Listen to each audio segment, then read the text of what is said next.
Hey everybody, welcome to Two Idiots One Podcast. I'm Bailey. And I'm Taylor. And Taylor, before we start today, I just want to kind of ask you a question. Okay. Have you ever had something weird happen to you that you just couldn't explain?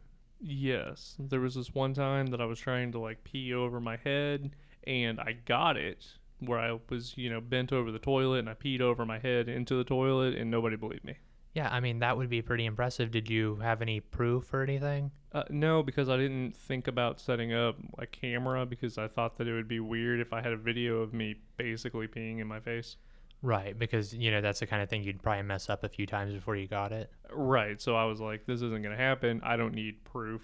And then it happened and nobody believed me when I was telling them. So, since that happened, have you ever gone through efforts to try to get a recording of it? Because you did it once, it's happened once for sure. Yeah. Do you have any intentions of ever trying again so that you can become famous? I mean, I've tried, but there comes a point where you're trying to do it and you do it so many times that things start happening, I mean, I had one time where I thought I was recording. Turns out I didn't record anything. But Yeah. I could have swore I hit the record button. You just pulled up your camera and could see yourself in it, and because you could see yourself, you're like, "Oh, it's going. Cool. I'm going to do it." Yeah, and then I did it and the record button hadn't been hit or there was a delay, I don't know what, but something happened, didn't get it, nobody believes me. That's pretty unfortunate. That kind of reminds me of today's movie. Nope. Yeah. Yeah, exactly. Oh, I was just saying nope. Nope, it doesn't remind you of it. No, but I mean, if that's the movie that we're talking about today, yeah, absolutely. What is Nope? Nope. So, Nope is a film that came out super recently, actually. It came out in July of 2022. July 22nd, 2022, which as of the recording of this podcast was 2 days ago. But it's a new Jordan Peele movie. It's got a couple of, pretty notable actors and actresses in it. For example, it has Brandon Perea, who played Angel. Which one was Angel? Angel was the tech support guy. Oh, I didn't know who that was. And then it had Steven Yeun, who played Ricky Jupiter. You might remember him as the dude who got his head bashed in The Walking Dead. Yeah. Yeah, he doesn't even deserve a name. It has Keke Palmer, who played Emerald. Which you might remember her from a lot of your childhood if you are old enough. She was on stuff. I mean, so the one thing that I really remember her from is Aquila and the Bee. Yep. I've never seen that super good movie, but Keke Palmer was on I think Disney Channel or Nickelodeon. She sounds super familiar and she looks familiar, but I didn't do a deep enough dive to look at her other films to know where I knew her from, but she does seem familiar to me. I mean, I grew up with Keke Palmer, so I kind of developed that crush on her. So I follow her extensively, but that's not the point. Go ahead. And it also has Daniel Kaluuya as the protagonist, OJ or Simpson. Otis Jr. Yeah, O.J. Simpson. Cannot believe this whole movie is about O.J. Simpson. But basically what the movie's about, without going into any spoilers, it's about OJ and Emerald, who are brother and sister, played by, Daniel Kaluuya and Keke Palmer. And it's about an event happening that makes them go to their family's, farm, or they're a professional, stunt thing for horses in Hollywood movies. I'm not sure what the proper term is, but they basically train horses for Hollywood movies. And when they're there, an event happens. They see a UFO, which you can see in the trailer. So they see an alien, and essentially the movie is about them trying to get evidence of that. Oh, that's not exactly how I would have explained it. How would you explain it without getting into any spoilers? Oh, super easy. Gonna take a page out of Discovery Channel and say aliens. Oh, okay. That's it. That's the whole movie. Aliens. Well, see, I don't know. I think it's a little bit deeper than that, because there's a lot of character development and the reasonings behind why characters act a certain way. Well, yeah, but that's in the spoilers. If you want to watch this movie, you're gonna watch this movie for one of two reasons. You're gonna watch it because A, you are a big Jordan Peele fan, because let's face it, Get Out and Us are good movies. Phenomenal movies. And you're all the second reason you're gonna watch it is because you saw the UFO in the trailer and you were like, oh, I really liked Independence Day. I'm gonna go watch this. I mean, Independence Day isn't my favorite Alien movie, but That was just the first one I thought of. I mean, you could have went with like Science, basically any alien movie, or you watched the Alien show on the History Channel, Ancient Ancient Aliens. Aliens with the aliens. Yeah. So those are the two reasons why you're gonna go watch this movie. But what would you rate it? So I've given this a lot of thought, Mm-hmm. and the initial score I was going to give it solid 5. When I walked out of the theater, I was like, that was really good. However, after doing more analysis and like thinking on it and reading other people's reviews and doing like independent research, Mm-hmm. I would probably settle for about a 4.5. I think that it's a very good movie. I think that it has a very solid plot. I think the acting is done well. I think the writing is super good. There are a few nitpicky things I did not like that I will get to once we get to the spoiler section. Mm-hmm. But if you like Jordan Peele's other movies, you like Aliens in general, I think that this would be a movie that you would probably enjoy. Yeah, I give it a 3 out of 5 stars. Why would you give it a 3 out of 5 stars? It wasn't what I thought it was. Do you want to elaborate on that any? So you know how Jordan Peele started with Key and Peele and was the funny guy, and then made Get Out, and it just revolutionized everything. Yeah. And then he also made Us as well. Yeah. Okay, didn't feel like it was on the same level as those. I mean, that's definitely fair. This one doesn't have as many of the socio-political elements, Mm-hmm. which, could definitely deter because they were very prominent in his previous movies or his previous horror movies. Which with my, I mean, since this is a spoiler for your review, I won't get into it, but I will say that if you go into it thinking this is going to be just like Us or Get Out, you will be disappointed. If you go into it thinking this is a Jordan Peele movie, you'll probably be okay, Yeah. I think. But yeah, I give it a 3. So it wasn't terrible. I think that it's the worst out of all 3 of them, but that's just me. So yeah, me personally, I liked it slightly more than Us, but less than Get Out Mm-hmm.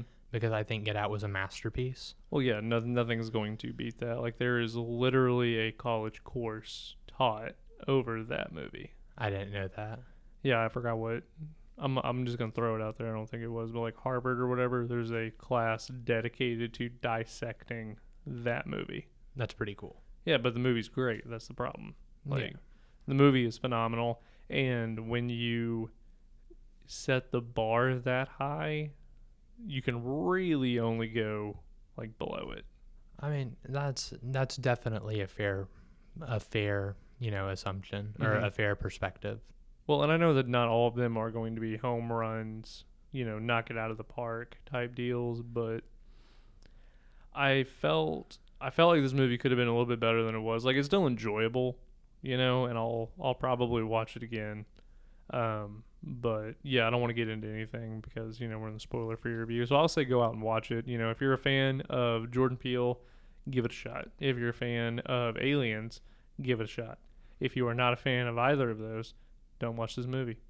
So I'm right there with you. I would recommend it. My recommendation would be a little broader than that. Mm-hmm. If you like horror movies, that don't have like excessive gore or anything like that, because this isn't a gory film. No. So if you like, horror movies with good stories, character development, a enjoyable plot, I think you would enjoy this. So I'm gonna step in. It's not a horror movie more than it's a thriller or a suspense movie. I don't think it has horror elements. Like, it has horror elements, but not to the point that Get Out did, or even Us. I would say that this movie is more of a thriller. So there are a couple specific scenes that make me call this a horror movie that I'm obviously not going to talk about here, but we can talk about that during the actual review. Okay. So before we get into the spoiler section, there's one more thing I want to do. Okay. Which is I want to give recommendations for other movies that you may have seen that if you've seen, you would probably like this movie. Okay, and what's that? So the recommendations that I have are Close Encounters. Of the third kind? Yes. Okay. Signs Okay. and Fire in the Sky. Okay, I haven't seen that one, but okay. It's pretty good. I mean, I'm not a big fan of alien movies. You so probably wouldn't like it. I think they're all kind of I mean, so the thing with Fire in the Sky is it had one super specific scene that I saw probably like 15 years ago Mm-hmm. that is like stuck with me, which I'm not going to spoil now because it's like a pretty pivotal moment in it. Right. But do you have any recommendations for if people had like those movies, they would also like this one before we start with the spoilers? Oh no, because I didn't think we were given recommendations. So Yeah, no, this was kind of just like I dropped it on you because, yeah, you know. I didn't. So no, I don't. I don't have anything. I mean, I guess Independence Day is a good movie.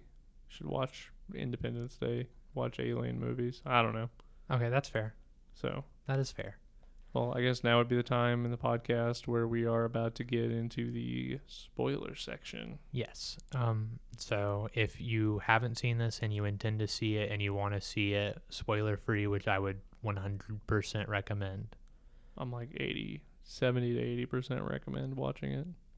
I 100% recommend watching it. And if you intend to watch it, especially soon, I would recommend stopping the podcast, going to your local theater, And supporting watching it. them, watching the movie, buy some popcorn, get Or- a large fountain drink. Well, I mean, no, don't do that because you're giving into what they're doing. There's like a super specific psychology behind the larges. Okay, get yourself a medium popcorn and a No, you medium- don't get a medium popcorn.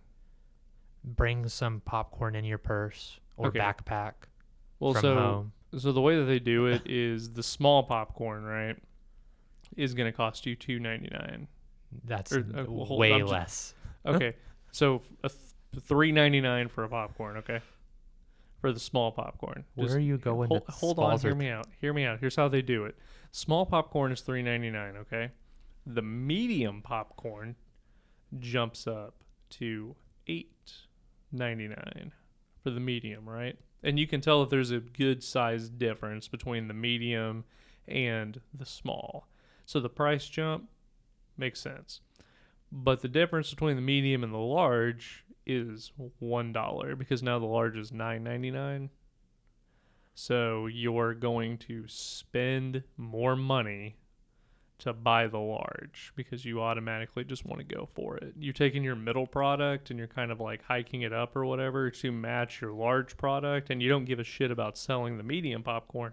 They want to sell you on the large because if you buy the large popcorn, you're going to buy the large drink. So now they just sold you a large combo and basically did nothing. And that's why you should never buy the large one because that's what they want you to do. You should never buy the medium because it is a ripoff, and you should always buy the small. Always buy the smalls. And if you want even more evidence that it is a ripoff, like if you go to certain theaters that I'm not going to name because I don't want them to sue me, they will give you free large refills because they sell so many of them. They can afford to do that if you have a membership. It's one of their gifts or whatever. Like, you ever notice that? How you always get a free large thing? You never get a free medium or a free small. It's always the large because they sell so many of them because the price difference between the medium and the large is not that much. So you automatically in your mind go, oh, well, it's not that much, but I'm getting like double the portions, right? Right. Yeah, so you justify spending that extra dollar when in all actuality they didn't want to sell you the medium. So you're, like if you buy the medium, it's a rip off because they're valuing it higher than they should. I don't know why you're laughing at me, but yeah, like that's true. So I don't know why we go to the movies, watch this, get a small popcorn and a small drink.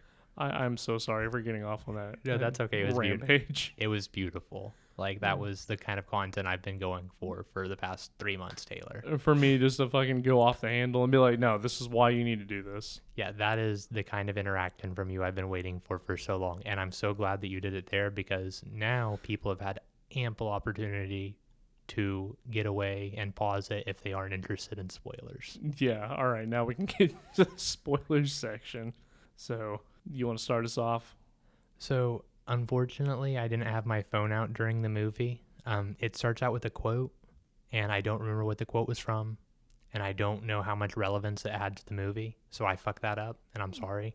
That's okay. When it comes out on DVD, we can do that, but we're not in the business of pirating films, so we don't pull out our phones and take pictures of quotes in the movies. Yeah, and I wasn't like taking notes or anything because I didn't want to be disrespectful to anyone else because it was, a pretty full theater Right, and and the movie they weren't just there for came the out. same reason we were. Exactly. So I don't have the specific quote from the beginning of the movie that like showed up, kind of like the Pulp Fiction quote at the beginning of Pulp Fiction, where it gives you the definition of pulp and the definition of fiction.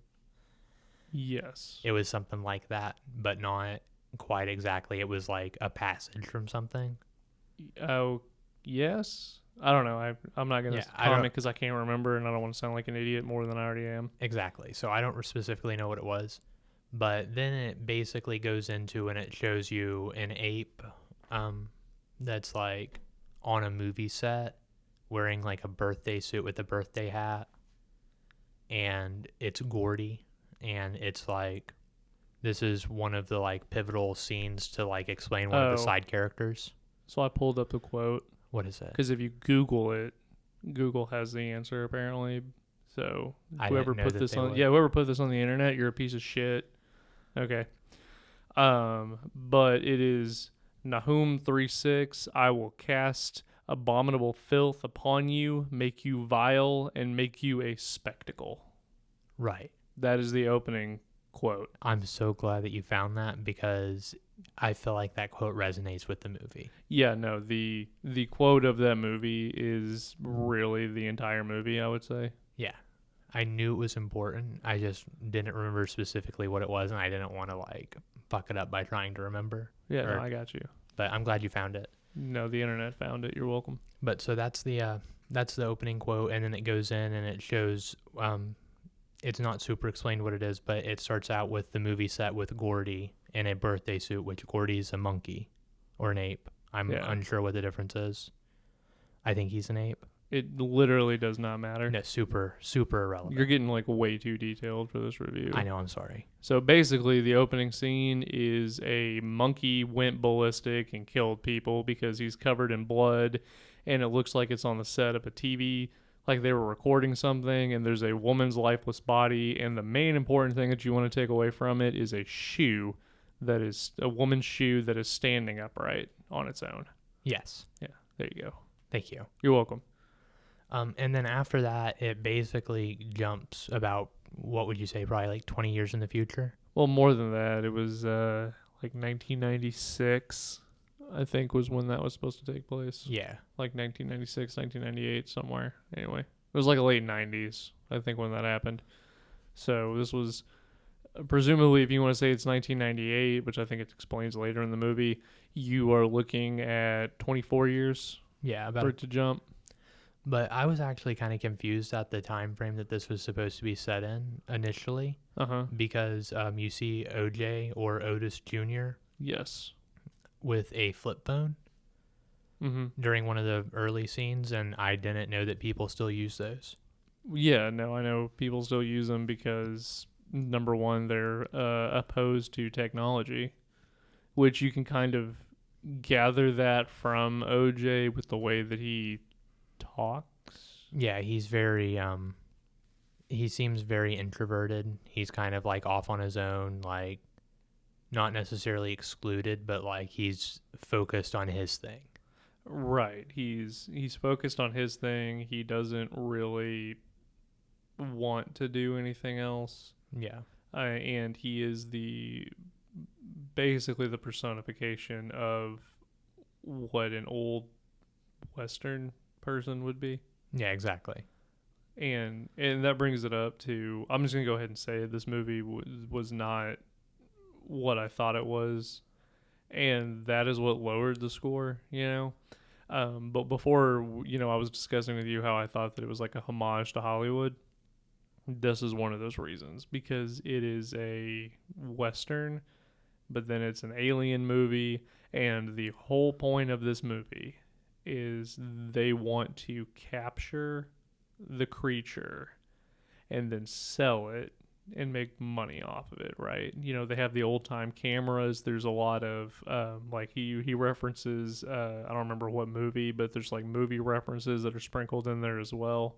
Like this movie is literally it's either one of those homages to Hollywood type movies, or it is making fun of them. One of the two. I can't tell which one, but that's what it is under the surface of it being a monster movie. I mean, that's fair. And this just, because he's the Western guy that is opposed to the technology, has the flip phone, is taking pictures and recordings on the flip phone when his sister is going out, and has this intricate, Home camera surveillance system. that she's controlling with a joystick and everything, that's going around and being able to program it. So yeah. But yeah, that is why I said what I said, because I can't tell which one, but it does have a little bit of a deeper meaning when you really start to kind of analyze things, but not the way the first two movies did, if that makes sense. No, I mean, I definitely understand that perspective. So yeah. But anyway, I'm sorry for... No, you're okay. But so after that, basically it shows OJ with his father, and then it shows his father's death from a mysterious, it appears to be probably some kind of like magnetic or wind thing. They say that it's from things that fell from an airplane. Yeah, it was a nickel. Yeah, so a nickel was wedged in his father's eye, and it also shows a key stuck in the horse. Mm-hmm. And the reasoning they give is, it fell from the airplane, but you can kind of tell, and it's obvious that OJ can kind of tell that that's not what happened, and there was something more, I don't even want to say like sinister or spooky, but there was something beyond an airplane going on. Right, he's convinced that it's not an airplane. Yeah, very, very, very open, very apparent right from the very beginning. And then it shows OJ continuing like his father's business, training horses for Hollywood. And Hayward, because the main point of this movie is the Hayward Hollywood Horses. Yes. Is founded off of the first black man, which was a jockey that was ever recorded. The first man recorded in general. Well, no, it was the first black man ever recorded, right? First black man, first actor, first stunt man. Like they say, this is all him. Yeah. And because because like this is one thing that I found really fascinating because I did a communications course or something. I in college I presented on this one, which also led me to figuring out the first ever talkie, what that was. This was the first instance of a movie, which was the 2-second clip of a jockey on a horse, and they put the pictures together, but nobody knows who that is, and that was their great great great great grandfather. Yes. Yeah. So, fun fact. That was the first ever movie, if you didn't know that, which wasn't really a movie, but that's what started motion pictures, and that's why it's literally called motion pictures. Right. Yeah, you thought we were idiots. But, so it goes there, and this scene is pretty important because it introduces you to Emerald, which is played by Keke Palmer, and it's OJ's sister. And it shows her they almost have like a huge dichotomy between OJ and Emerald, because she's very extroverted. She talks about like, all of these different things she's pursuing. Right. And it's really good for like character building. And her character is also used to break the tension a lot. Mm-hmm. Which, yeah, she is the TSA agent of Get Out. I can't remember what Yeah, I know who you're talking about. I can't remember his name, and it's killing me, but he was the tension relief, and I don't remember who it was in Us. I mean, Us didn't have a lot of tension relief. And I think that's why. And I would even argue that she wasn't really the tension relief in the same way, because some of the stuff that she did was funny, but I would say that OJ was more of the tension relief, because I can distinctly remember 2 times where he just went, nope. Yeah. And everybody laughed, and I can remember at the very end of the movie where the funny part was supposed to be where Keke Palmer said, and that's why you don't fuck with the Haywards, and nobody really laughed or cared about that one. So I would argue that she wasn't the tension breaker, that it was OJ. So I think that OJ had better one-liners, because in a movie titled Nope, saying nope at all is like, obviously it's going to get a huge reaction from everybody, because it's the Family Guy thing where Peter's like, I He love. did the thing. Yeah, Well, no, I think that it was the circumstance because every time that he said nope was a obvious moment where any sane person would be like, nope, I'm not doing that. That's no, yeah. don't care. And that's why it was funny, But so the reason I would argue that she's tension relief, I wouldn't necessarily compare her to the TSA agent from Get Out because his character up until the very end was only served the purpose of tension relief, Right. That was whereas her character has a lot more purpose because she's also, a big part of the brains in getting the uh, UFO or uh, unidentified aerial phenomenon, UAP is what they're called now, okay. documented. Right. So to say that her sole purpose was tension relief isn't fair, but like it was one of her goals. Well, no, I'm not saying that her sole purpose was that. No, I know. I was saying that she is the tension relief, but not really the tension relief. Yeah. So, Another character that played a huge part in tension relief, in my opinion, was Angel. I didn't like him. Really? I hated Angel as a Why? character. I can't describe what it was about him, but his whole character, I didn't like it. I thought the whole character was completely useless most of the time and didn't need to be in the movie. And you could have made a sibling movie and then introduced the David Carradine motherfucker at the very end, and it'd be fine. I didn't think that you needed him. His whole scene where he sets up everything and then leaves would have been enough for me. I don't know. I'm sorry. That was weird. Was I like really loud there? No. Yeah, I don't know. I thought he did really well. I really liked him. Oh, I didn't like him at all. But that's why I didn't really pay attention. And, I don't know. Angel's character was just, for the purposes of the movie, I understand why he was there because he was the one that set everything up. And then he's the one that is helping out at the end, trying to capture everything. Yeah. Um, And the way his character got like sucked into it beyond just the installation is really cool too. Because but he kind of like gets the hint from talking to OJ and Emerald that they're looking for aliens. and then he becomes a weird obsessed fanboy and just super creepy. I mean, she even makes a thing where she specifically says when he calls her and says there's a bug on the camera, where she says We told you we not told to you watch. not to watch our shit. Yeah. And he was doing it and he was like, yeah, I know, but and it was just, I don't know. He was the boundary pushing, overstepping, weird, creepy IT guy. So I agree with him being overstepping and boundary pushing, but because his character like expressed a deep interest in UFOs, it makes sense. Like it doesn't make sense that OJ and Emerald aren't like, "Yo, dog, get the fuck out of here!" Like, what are you doing?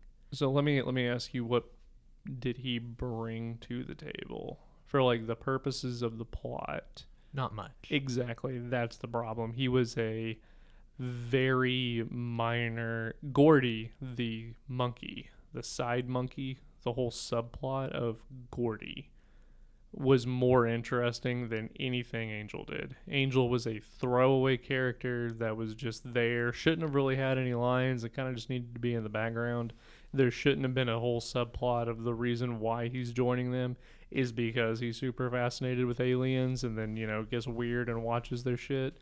Don't care about that. Gordy had a purpose to the film. Angel really didn't, except for when he hooked up their security system, and that was it. Okay. Oh, and when he changes the film out. Okay. But anybody could have done that. Okay, that's fair. So you brought it up. You brought up Gordy. Yeah. So because of that, I kind of want to talk to you about it. What did you think of the whole like Steven Yeun / Ricky Juniper, his character arc? I mean, I liked it. Like it was okay. It was okay. It was an okay character arc because we knew that he was a self-centered, entitled child star. That's what I got from him. Did you get something different?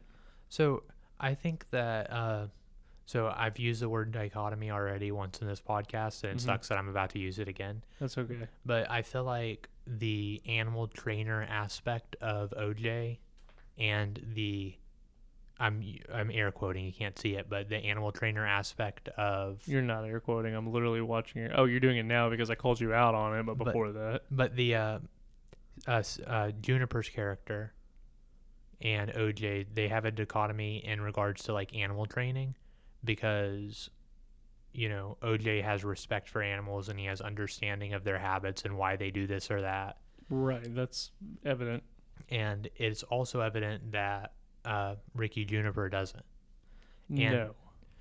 the reason that Gordy is relevant to the movie and the whole subplot about him being a childhood actor and Gordy the monkey going crazy and like murdering people on set, it shows that in regards to how they handle the UFO, because OJ sees it as like a menacing thing and he's like, yo, we should just like respect it and treat it, as you would respect a horse you're training or as you'd respect, any animal. But because of, Well, okay, so I think we need to stop calling it a UFO thing because it's not what it is. what would you call it? It is a, it is a monster. It's like a shape-shifting black hole thing.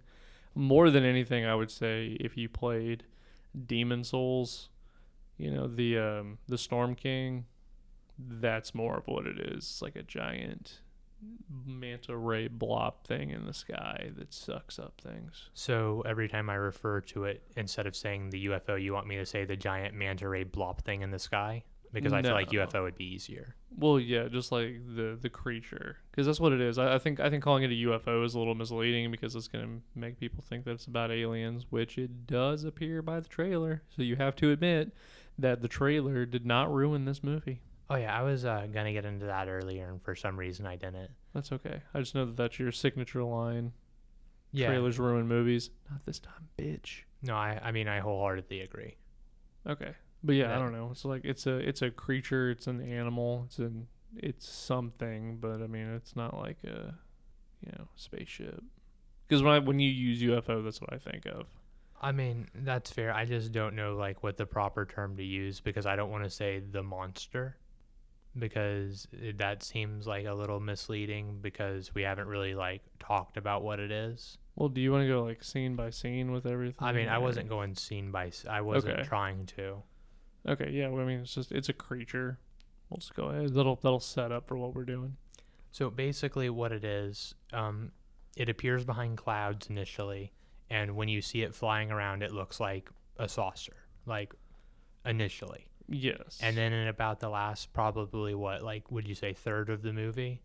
It becomes a moth thing. Well, I mean, I wouldn't even say that. It becomes like a spaghetti monster, basically. Yeah. Like it doesn't necessarily have tentacles, but it's like not really identifiable. It's got like a weird square / rectangle / diamond shaped hole It is that a keeps changing shapes and morphing back and forth. it's a and- Lovecraft. I mean, if you want to understand what we're talking about, look up any Lovecraft horror. Yeah, There you go. it's basically like a creature beyond comparison. Yeah, it's something that we've never seen before and can shapeshift because it reveals its true form. That's what I would call it. It's like its true form at the end of the movie. Yeah, Because every time that you see it before, it's in its saucer. feeding, is what I'm going to call it. I'm going to say that is its feeding for small things because the only reason that it morphs is to take in something bigger. Right. So the small things, that's like its little, defenseless feeding thing. But I don't know, it's just me. It's a weird thing and it never really explains what it is, and I like that. No, I absolutely like that too. So the whole thing that pissed off the monster in the first place Mm-hmm. was when Oh, before we get into that, I want to go back to Gordy because so you said that Gordy had relevance, and I agree, but I thought the reason that Gordy had relevance was because it showed that this thing was there before. I don't think so. Then how do you explain the shoe? I mean, so I don't distinctly remember the shoe portion. Oh, because it focuses on it. I'm The shoe standing upright like this. not saying it doesn't. I'm saying Yeah. that I've seen this movie once, and that is not Right. something that I caught. So I caught it because it focuses on it in the beginning of the movie, the shoe standing upright. So what I took from it was this creature has been around for a while, or things like it have been around for a while, and it has the ability to make animals go berserk. That's why Gordy did what he did. Completely disagree. So then why did Gordy do what he did? I mean, they kind of talk about it. That's. I'm glad that you don't know, and I could be wrong. I could be entirely wrong, but I'm glad that you don't see it the way I see it. So it makes it to where I can explain it. Right. So OJ's whole character is respect animals, treat them, well. Yeah, like you said. And but during the scene where he has the horse and he's inside, he's trying to tell them, hey, you guys need to relax around this horse. You need to fuck off for a second. or it's gonna kick you in the face and you're gonna die. Because he's not doing well right now. You guys need to fuck off until he's like relaxed and settled. Right. Respect the creature. Yeah, exactly. So they talk about how animals can snap Right. multiple times throughout it. And that's what it appears happens to Gordy, because like you hear the balloons popping, and what breaks him off, or what starts the rampage during the flashback of Juniper's, where you see the rampage start, you hear a balloon pop. Right. And when the balloon pops, he freaks out. The balloon could have popped because the alien was there, or the balloon could have popped, triggered him, just like the horses get triggered when you look in their eyes, or the monster gets triggered when you look at its hole. Right. So Okay.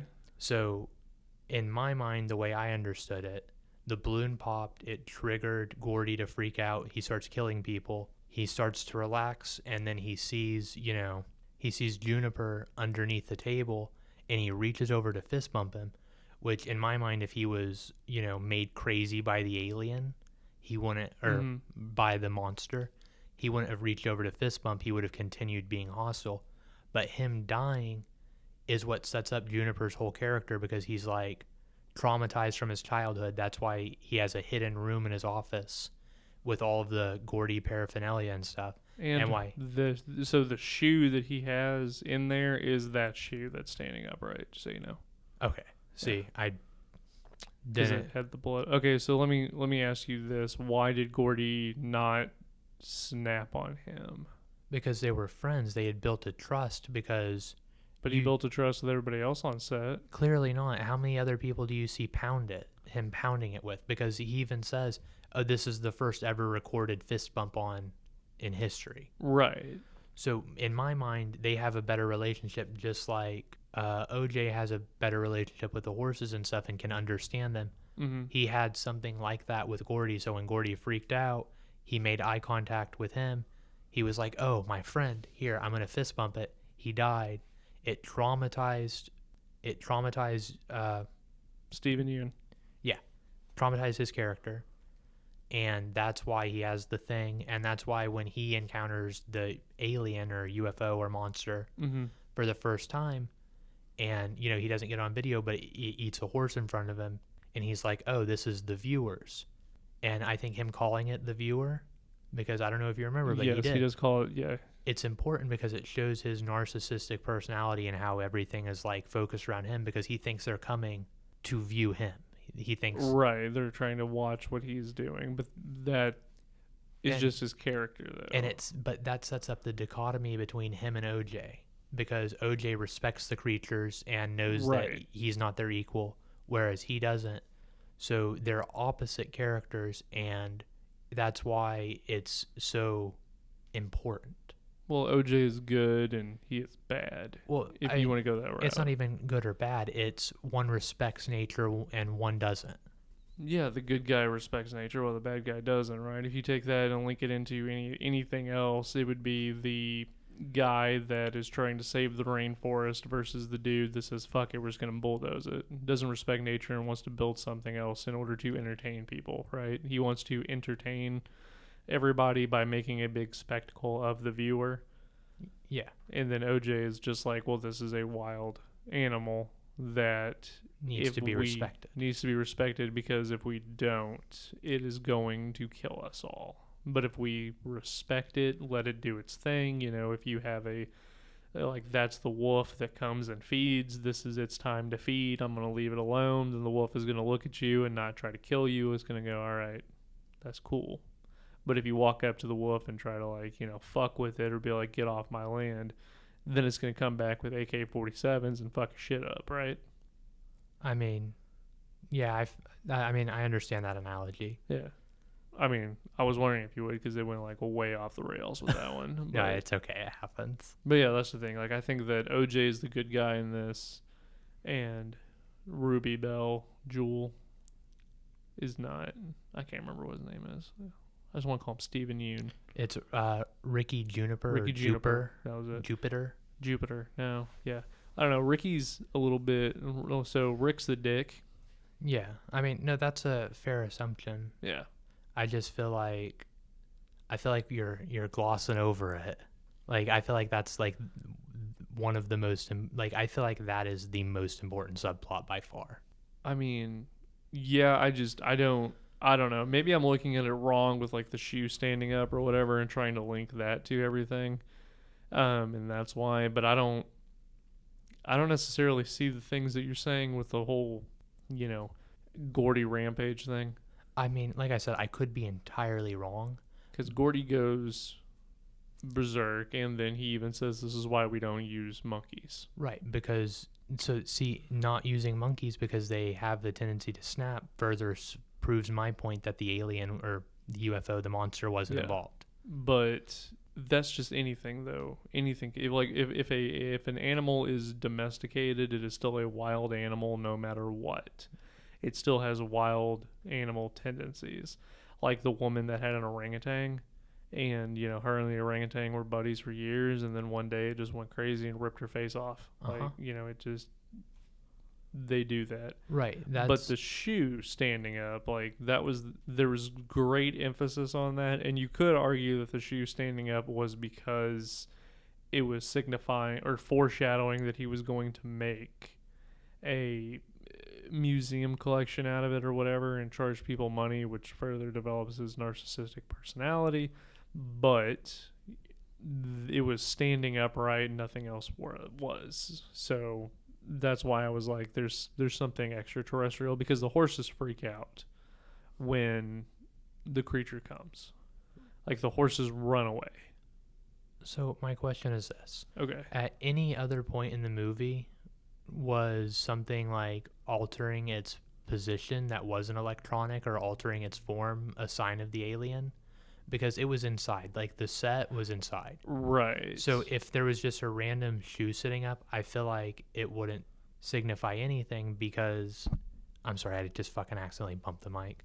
But I feel like it wouldn't signify anything because nothing else was like affected by it, because there were still lights on and everything, and if the UFO's around, the lights are off. Okay, maybe I'm looking into it too much and trying to link it when it's really just I mean, I a thing. I don't know. Yeah, no, but I understand what you're saying. So I don't know. Maybe I'm looking into it too much and just trying to make something out of it when in all actuality it was just like the entire movie of Nymphomaniac.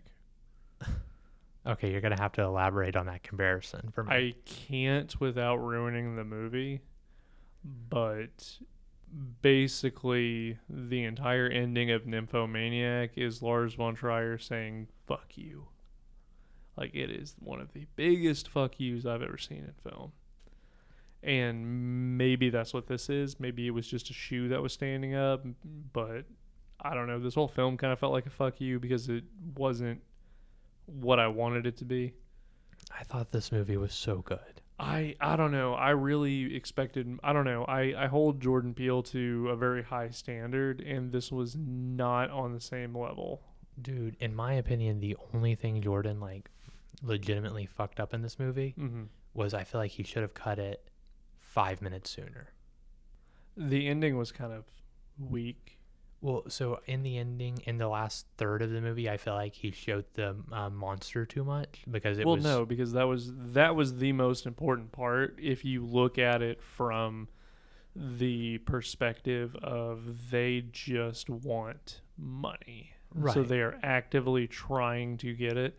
And then the way that they get the final shot's kind of dumb, but Yeah, out of the well camera. well, and then on top of that, you also look at it, and this further solidifies my this is paying homage to Hollywood, because Hollywood doesn't use reels anymore. Everything is completely digital. That's just The way it is. the way it is. That's why when you get actual film, it is, in my opinion, better. Like when we went and saw Hateful Eight And 35 millimeter.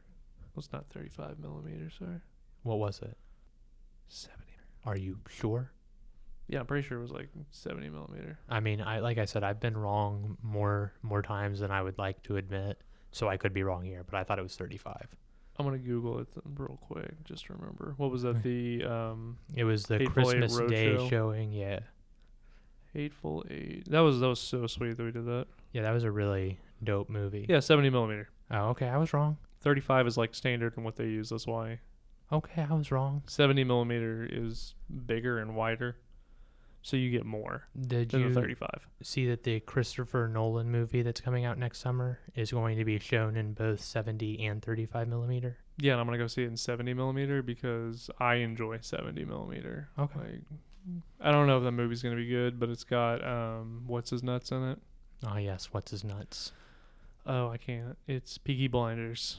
Oh, I can see his fuck. I can't. We even did from a 28 whole- weeks later? Yeah, 28 days later.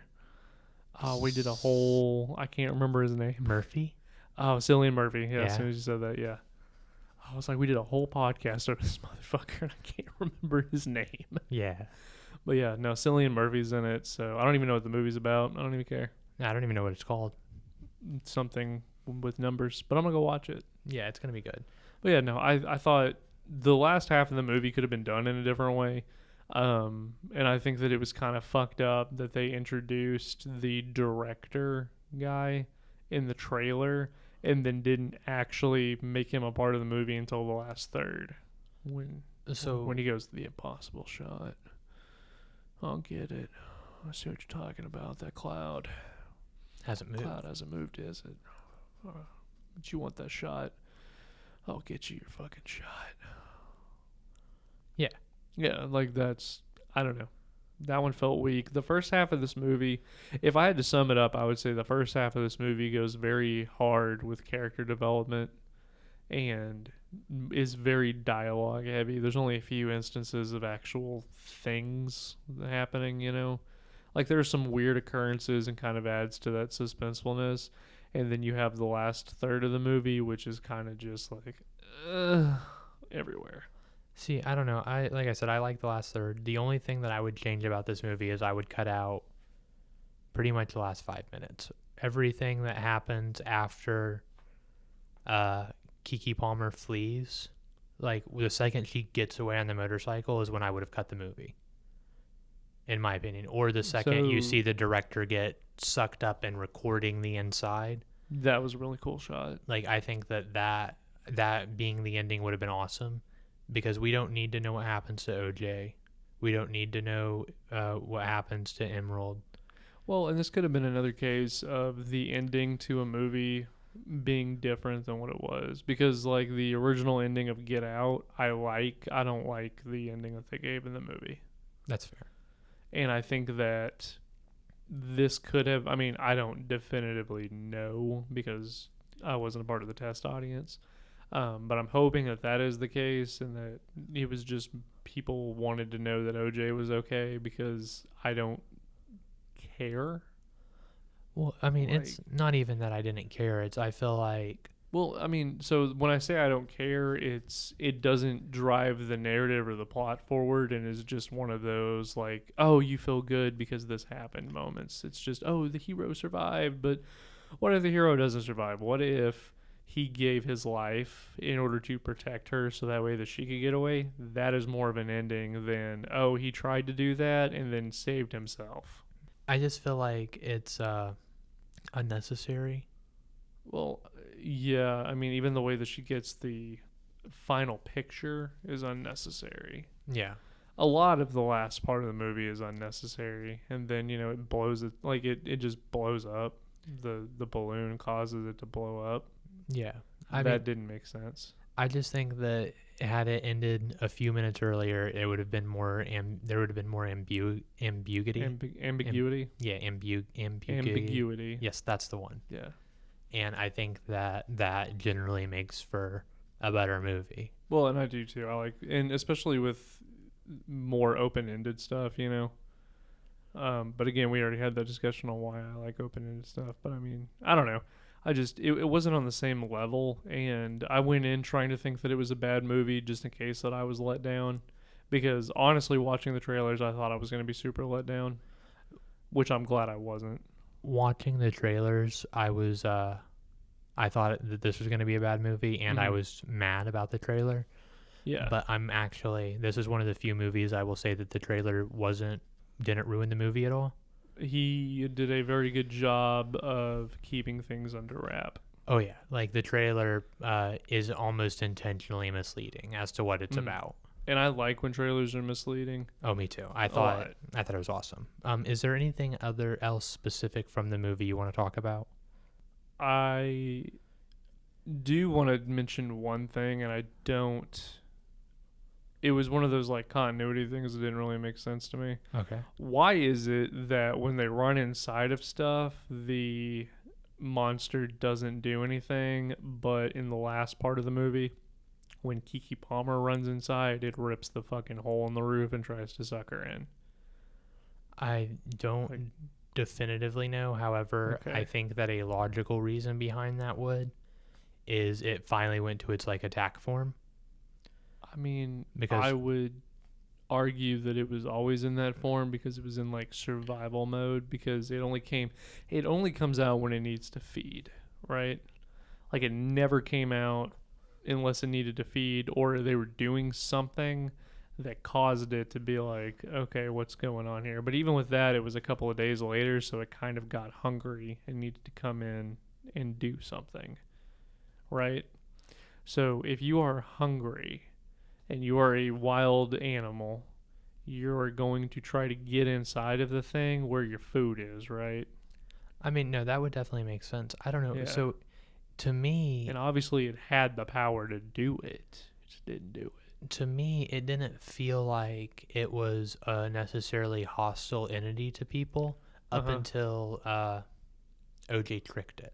I think OJ tricking it by having the big metal horse with the rope or the ribbons, The banner, the banner attached to it. the flags, or whatever that you have at those used car dealerships. Yeah, I think that is what triggered it going from not hostile to people because it even talked about how like Stephen Ewan or Ricky Jupiter had seen it for what do you say 6 months. Yeah, 6 months ago, this is when it came to me. And it's been happening for 6 months, and he's watching it eat the horse. Right. And he said that the horse usually sprints to it. Mm-hmm. So what I'm thinking it is it basically calls to the horse, and after it ate the metal horse, it's no longer interested in that, and it knows that the people are the one who set it up. So it's fucking pissed at people, and it's going to get them. Oh, so it's adapting. Yeah, that would be my assumption as to why it went from, eating horses generally sparingly to eating stadiums full, eating like 40 people in one sitting. Well, no, and I mean, yeah, that was a stadium full compared to when it would just eat one horse and then be satisfied. Yeah. Like that was it. And then it starts to suck up the arena of people that are watching the spectacle because it can. But it didn't take the horse because it's no longer interested because it's pissed that people tried to poison it or kill it. Well, yeah, because he does make reference on how the flags fucked him up. Yeah. So, okay, yeah, I can go with that one. So he was in his true attack form because of what they did. Yeah, and that's just my assumption. I don't definitively know. Mm-hmm. We'd have to talk to Jordan Peele. Well, there are a lot of questions about this movie. So if I ever meet him, I will ask him, like, why? I feel that.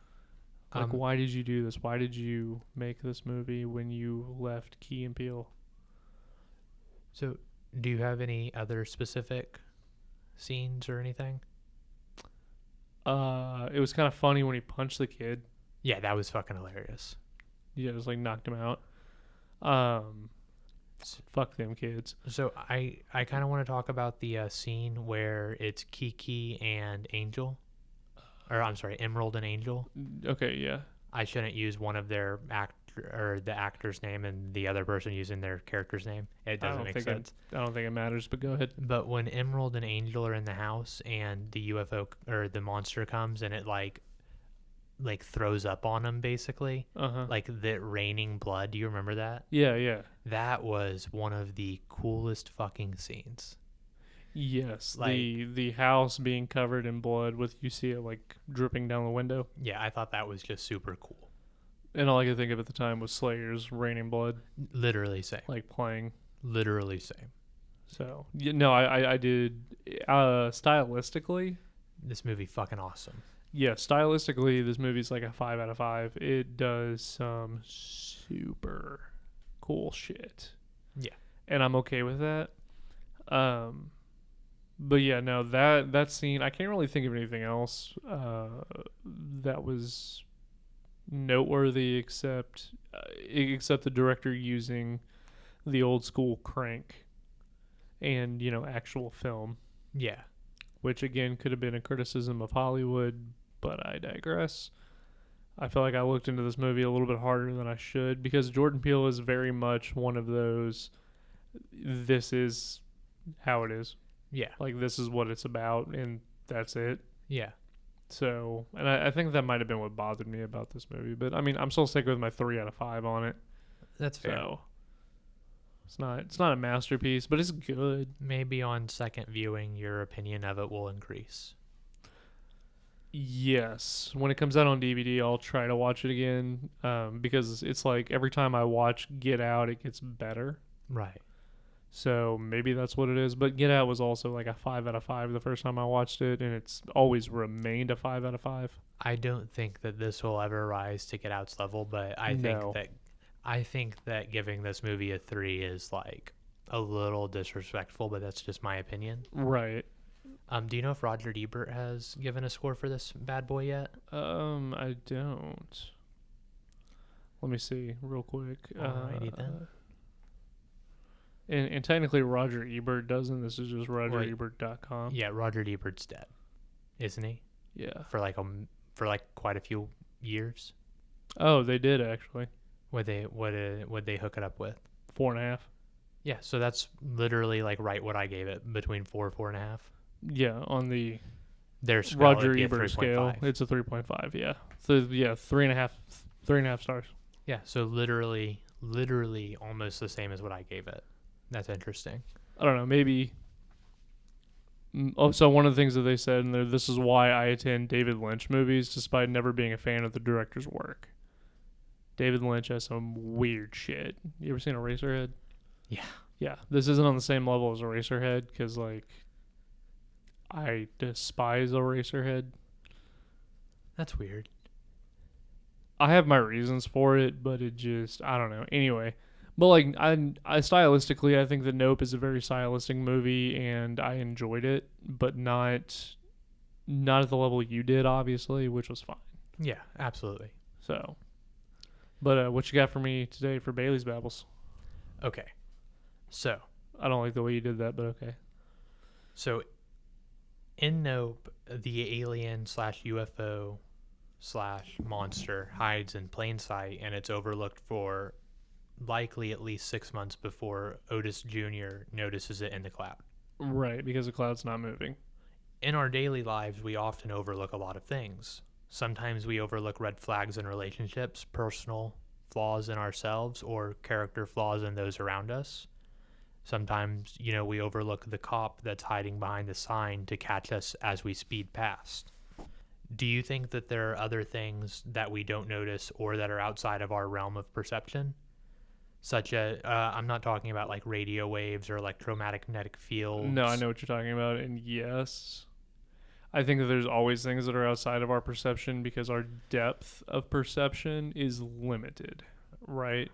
We can only, as human beings, perceive a finite amount of things. And I do believe there are things that are well beyond our depth that we just don't know.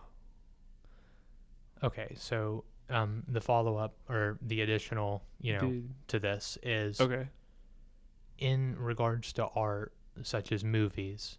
Do okay. you think that any books, any artists, Lovecraftian horror or anything like that, is someone able to tap in or see beyond where an average human perceives, even if it's not in a physical way, in like a metaphysical or No, spiritual way? no, because what you're talking about is in a different category because it's considered imagination. Okay, so see, So if you're taking the stance of is imagination perception, no. okay, because that's kind of what it sounded like. Because So I'm asking if, like, okay, so Fire in the Sky, for example, that's allegedly based on a true story. I know you said earlier you haven't seen it. yeah, But in that movie, dude gets abducted. Straight up gets abducted. right, Probably not real. like the Amityville horror. Right. So do you Okay. think, I know you said you don't believe in demons or witches or, spiritual mumbo jumbo or whatever, but Yes. you don't think there is any possibility that something metaphysical was occurring that caused this psychological break that caused him to murder his family, even if it wasn't actually demons? So what is your definition of a metaphysical break? So Before I answer that question. So I mean, like anything. Like, do you think there could have been maybe even not necessarily an electromagnetic field, but some kind of radiation or something that was in the house or in the basement or whatever, that fume leaks, like gas leaks, that caused him to experience things you wouldn't normally take. Like, so if someone takes Well, okay, psilocybin. so let me stop you. Yes, but I don't I don't know. Yeah, I mean there's an explanation for everything.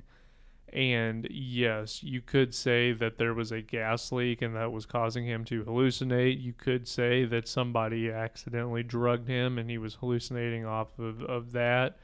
You could even say that his mind was playing tricks on him and he's schizophrenic. Like, I mean, but that feels like a cop out. Okay, but do you When you're talking about perception and stuff like that, that feels like a cop out more than anything. but Because the answer is yes. But do you think, so for example, you mentioned schizophrenia.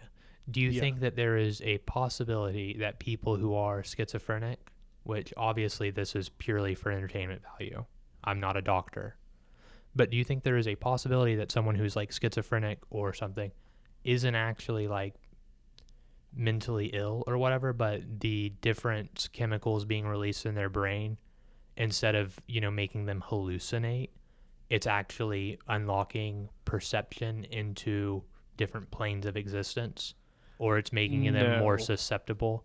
No, because what you're talking about is perceived reality. So I wasn't initially trying to And make it about but mental that's illness. just what it is now. Because what you're talking about is perceived reality. Because there was a YouTube video, and I don't know if you ever watched it, about what it's like to live with schizophrenia. I have not. It is horrifying when you watch it because, like, there's one thing in there where it's from the POV of this guy, and the doorbell rings, and his wife, before she leaves, says that she ordered him pizza, and he goes through this whole thing about how in his mind he's somebody is at the door, but he doesn't know who's at the door. Is it really the pizza guy that's at the door? Is this guy gonna kill me? And goes through this whole like 30 seconds of I don't want to open this door because this guy is going to do something to me. Like, it's not the pizza delivery guy. And then you hear the pizza guy shout out something, but it's all distorted. So now he's thinking that this guy is actually going to harm him. And in his reality, that's what it is. So what you're talking about is seeing into other planes and existences of reality because of their perception. And I would argue that all perception is how you view reality. So to answer your question, yes, I guess, if that is the reality that you so wish to view and choose to view, because reality is essentially whatever you make it at the end of the day, unless you want to go by the societal standards of we all agreed upon something. It'd be like, what is the color of my chair?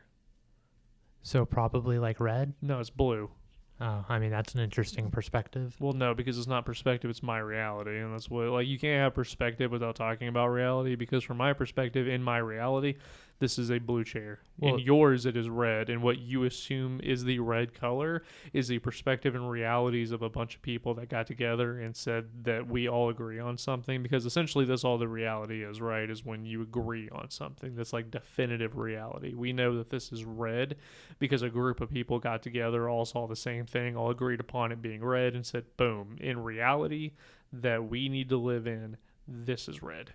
okay, so my question is this. Okay. What if your red is my blue? Like, what if the color we call red is the same color, but the way you perceive red is the way I perceive blue?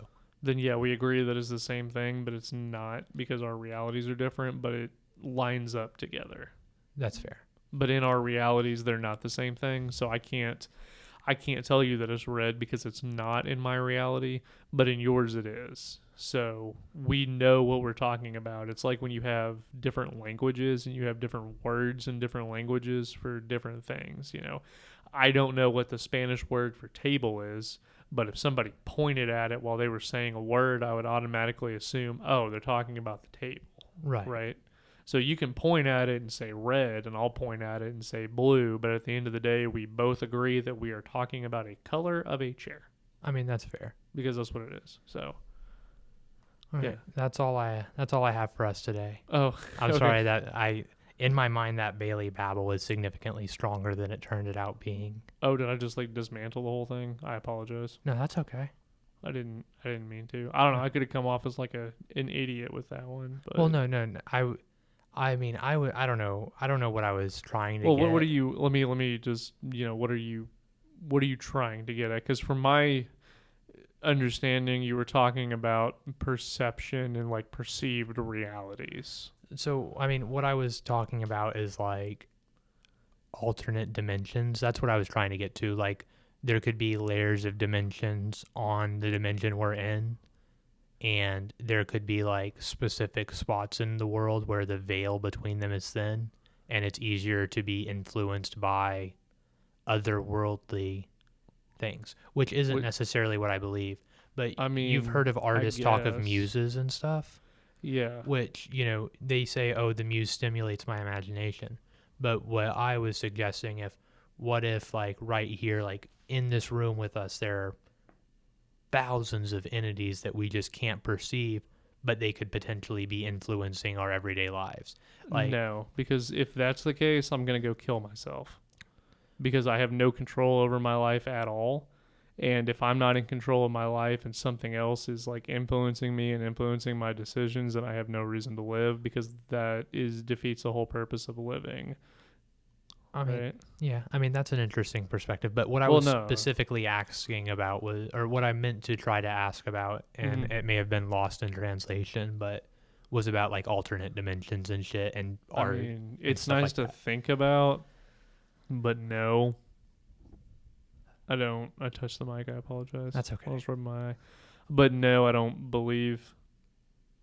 I mean, that's fair. Like, I mean, I don't believe in alternate dimensions because if there are alternate dimensions, then like if like string theory is a cool concept to really think about, Oh yeah, but it doesn't make sense if every action that I do there is another like so every thought that I have while I'm trying to think about how I want to word this, there is another me in a separate universe that pops up and has that conversation and goes that way, which means that every decision that they make will split off into two, and there are so many alternate dimensions out there. Like, I don't know. The multiverse is a cool theory, but I don't necessarily agree with it.